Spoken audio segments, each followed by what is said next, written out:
चर्चा को एक बार फिर से आगे बढ़ाते हैं एक नए विषय के साथ। और ये नया विषय है कि कैसे कम से कम समय और कम से कम खर्चे के साथ, या बिना खर्चा भी आप बोल सकते हो, बिना खर्चे के ज्योतिष मार्गदर्शन से हम अपनी समस्याओं को कैसे दूर कर सकते हैं। तो दोस्तों, ये विषय बहुत ही दिल के करीब है मेरे, और ये विषय मेरे गुरु ने मुझे बहुत ही शिद्दत से सिखाई है। और ये विषय लेके मैं आप सबके सामने इसलिए प्रस्तुत हुआ हूँ क्योंकि मुझे लगता है कि कुछ ऐसे ज्योतिषाचार्य हैं जो अपने स्वार्थ के लिए, पैसे कमाने की अंधी दौड़ के लिए ज्योतिष शास्त्र को बदनाम करके रखे हुए हैं। तो आम आदमी ये सोचता है कि ज्योतिषों के पास जाके वो मुझे बहुत बड़ी बड़ी समस्याएं बताएंगे, आने वाले समय में मुझे डराएंगे मेरे फ्यूचर को लेके, और मुझसे बड़े बड़े यज्ञ हवन और महंगी से महंगी स्टोन पहनाने के लिए बोलेंगे, और मेरी समस्याओं का समाधान तो नहीं होगा लेकिन ज़रूर मुझे डरा दिया जाएगा। तो लोग नहीं जाते हैं। तो मेरा कहना यहाँ पे ये है कि ज्योतिष शास्त्र इतना बड़ा शास्त्र है, उसमें ऐसे ऐसे रेमेडीज़ हैं, ऐसे ऐसे विधि दी गई है कि जिन विधियों को करके बगैर पैसे के कम से कम समय में करके भी आप अपनी समस्याओं से दूर हो सकते हो। क्योंकि मेरा गुरु का कहना था, जब मैं उनसे ज्योतिष का शिक्षा ले रहा था, तो मेरा गुरु हमेशा कहते थे कि अगर आप इस लाइन पे चल पड़े हैं तो आपके रास्ते में अमीर और गरीब अपनी समस्या लेके दोनों ही आपके पास आएंगे। तो आप दोनों को एक जैसी विधि नहीं बता सकते हो। एक गरीब आता है तो आप उसको 100 ब्राह्मण भोज की नियम नहीं दे सकते हो, आप उसको महंगे स्टोन पहनने की विधि नहीं बता सकते हो, आप उसको महंगी महंगी पूजा पाठ यज्ञ हवन नहीं बता सकते हो। लेकिन as a astrologer, as a ज्योतिषाचार्य, आपकी जिम्मेदारी है कि आप उसकी समस्याओं को दूर करो। तो मेरे गुरु हमेशा कहते थे कि उनकी सामर्थ्य को देख के ही उनको रेमेडीज दिया जाना चाहिए। तो बड़ी एक अच्छे से उदाहरण के साथ बोलते थे कि 1 चम्मच शक्कर अगर हम चींटियों को डालें तो कम से कम 200-500 चींटियों का पेट भरता है, और उससे अनबायस्ड ब्लेसिंग्स हमें मिलता है उतने आत्माओं का। तो ये 100 ब्राह्मण भोज से भी बढ़ के हमें पुण्य प्रताप मिलता है और हमारी समस्याएं दूर हो सकती है। तो दोस्तों, आप समझ लीजिए कि इतनी छोटी सी रेमेडी से अगर आपकी समस्या दूर हो सकती है, तो ये जो कुछ लोग पैसे कमाने की अंधी दौड़ में ज्योतिष शास्त्र को बदनाम करके रखे हैं, उनसे बिल्कुल डरने की ज़रूरत नहीं है। ज्योतिष शास्त्र इतनी बड़ी विधि है कि वो समाज को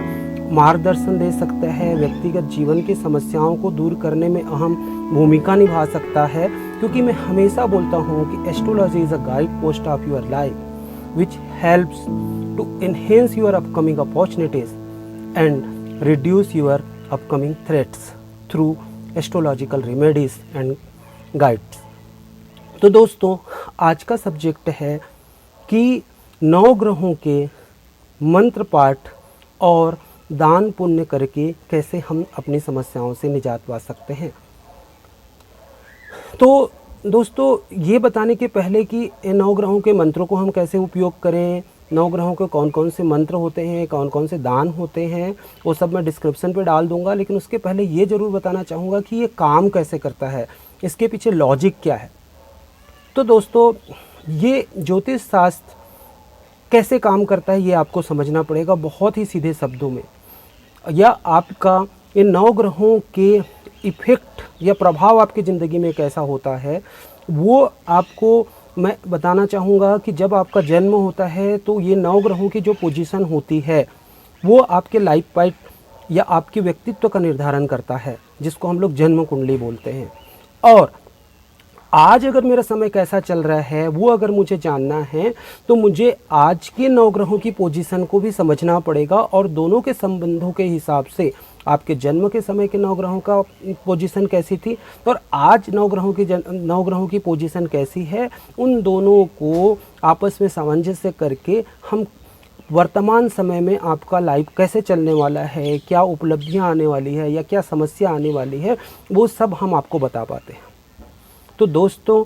ये 9 ग्रह जो आपके जन्म के समय की जो पोजीशन होती है या आज जो पोजीशन है, उसमें ये एक बात बहुत ज़रूरी है समझने के लिए कि किसी के भी जन्म कुंडली में 9 के 9 ग्रह कभी भी मित्र ग्रह नहीं हो सकते हैं, ये योग कारक ग्रह नहीं हो सकते हैं। कुछ ग्रह योग कारक होते हैं जो आपके फ्रेंड्स प्लैनेट्स होते हैं, कुछ ग्रह मारक होते हैं जो आपके एनिमी प्लैनेट्स होते हैं, और कुछ ग्रह सम प्लैनेट्स होते हैं जो सम का व्यवहार करते हैं कि समय के साथ आपको सहयोग भी कर सकते हैं या आपको नुकसान भी पहुंचा सकते हैं। तो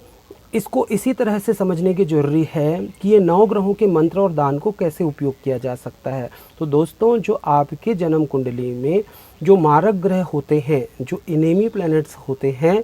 उन एनिमी प्लैनेट्स का मंत्रों का अगर 108 बार रोज़ अगर आप जाप करते हैं तो उन ग्रहों की वजह से होने वाली जो समस्याएं हैं उनसे काफ़ी हद तक निजात पाई जा सकती है, या उन समय को, जिस समय में उनकी वजह से प्रॉब्लम होने वाला है, उस समय को आसानी से काटा जा सकता है। दूसरा, अगर उन्हीं ग्रहों से, जिन ग्रहों की वजह से, जिन मारक ग्रहों की वजह से आपकी ज़िंदगी में समस्याएं आई हैं, उन्हीं ग्रहों को अगर उस ग्रह से संबंधित चीज़ों का दान पुण्य कर दिया जाए तो उस ग्रह से होने वाली जो समस्याएं हैं वो काफ़ी हद तक दूर हो जाती है।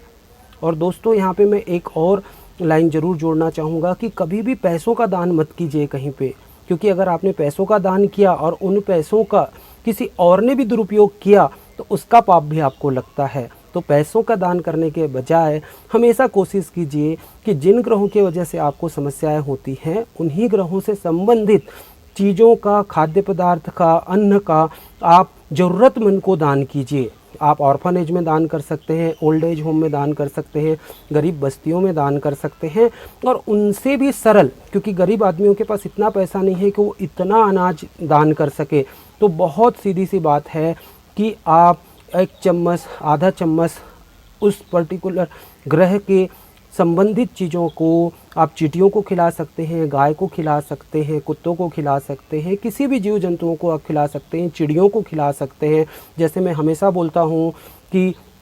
चंद्र और शुक्र के लिए सोमवार और शुक्रवार को शक्कर आप चींटियों को डाल दीजिए। केतु के लिए हमेशा मैं बोलता हूँ कि कुत्तों को कुछ ना कुछ ज़रूर खिलाया करिए। राहु केतु के लिए जैसे मैं हमेशा बोलता हूँ कि सतनाजा अनाज आप चिड़ियों को ज़रूर डाला कीजिए। गुरु के लिए जैसे मैं हमेशा बोलता हूँ कि पीली वस्तुओं की चीज़ें, पीली दाल या पीला कलर की हल्दी या कोई भी चीज़ किसी को ज़रूर दान करना चाहिए, या केला किसी को,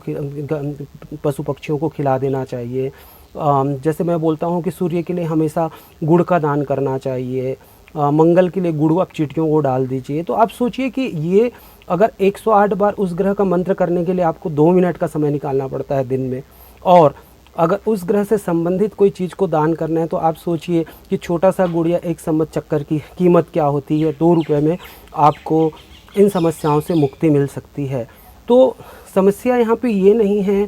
कि समस्याओं का निदान ज्योतिष के द्वारा कैसे मिला जाता है। यहाँ पे ये है कि आप जिस भी ज्योतिष के पास जाते हैं उसका इंटेंशन